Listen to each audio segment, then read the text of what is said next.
What's up, Ragin Nation? My name is Alex Yu and you're watching another episode of the Ragin Nation Show. This is just a web series where I talk about all the things that matter to me in the world of movies. The first thing I want to talk about is the Robocop remake. The Robocop remake is something that I really didn't want to happen. It's just one of those movies that I wanted to put in a list of movies that shouldn't be remade. But then they originally had the idea of casting Michael Fassbender as Alex Murphy, aka Robocop. Then I started warming up to the project, but then Michael Fassbender's out. That never came to be. I like Michael Fassbender just because I've liked all the things that I've seen him in, but now the role has been confirmed to be played by an actor by the name of Joel Kinnaman. I don't know anything about Joel Kinnaman other than the fact that he starred in something called The Killing, which I've never heard of or seen before. So that's what's happening, and that's the only development so far in the Robocop remake. As I said before, I'm really neutral to the project now, but I'm more curious actually. I'm just curious to see what they can do now after seeing all these robot movies like Transformers and clanging metal like Iron Man and Real Steel.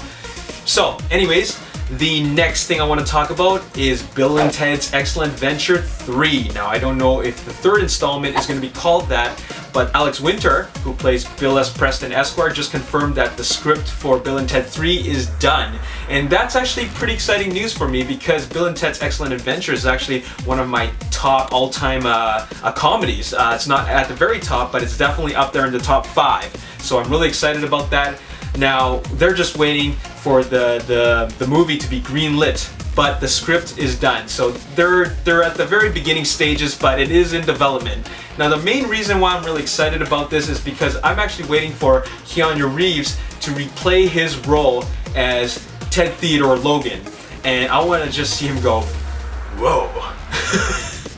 Just seeing him reprise that role would just be awesome because it's been so many years since they played those characters that it would be such a fresh new thing to see Keanu Reeves just play this goofy and funny character again. So I'm definitely looking forward to that. The next thing I want to talk about is Michael Bay's Pain and Gain. Pain and Gain is actually Michael Bay's small budget, almost indie flick, just because it's such a low budget at $22 million. Stars Mark Wahlberg, Dwayne Johnson, Ed Harris, Tony Shalhoub, Barb Haley, and Anthony Mackie. And they're going to shoot this movie in Miami as soon as the new script revisions done by Scott Rosenberg have been approved by the studios. That's right, the script is having some revisions made by Scott Rosenberg, who actually wrote Con Air, which is a movie that I really enjoyed. So that's the latest development in Michael Bay's new movie. And I'm really looking forward to this because all of Michael Bay's movies have been huge. And the lowest budget movie he's ever made was Bad Boys, and that was made for $19 million. But it doesn't look or feel like a $19 million movie. It actually feels like a $50 million movie. But you know, Michael Bay is able to stretch his dollar to the max.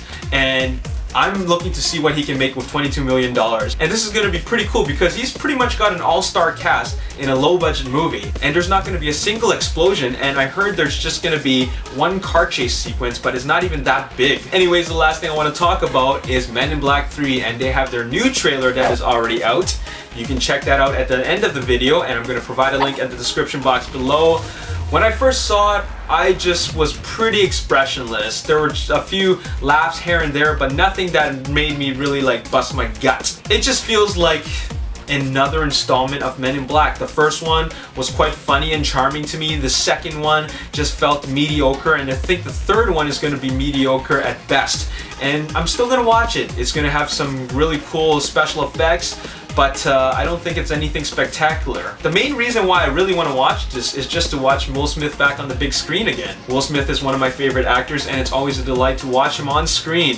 He hasn't made a movie since 7 Pounds, which is not a movie that I'm used to watching from him because he usually makes summer blockbuster movies and he's always there to save the day. Whether he's fighting aliens or robots and busting up drug dealers, it doesn't matter. He always makes these big blockbuster action movies. So this is kind of him going back to his roots. And once again, I'm looking forward to watching this, but I don't think it'll be anything too spectacular. And that's all the news I have for you in this episode of the Ragin Nation Show. So Ragin Nation, I want to ask you guys, Will Smith has a bunch of sequels lined up for him, which include Bad Boys 3, Independence Day 2, and Hancock 2.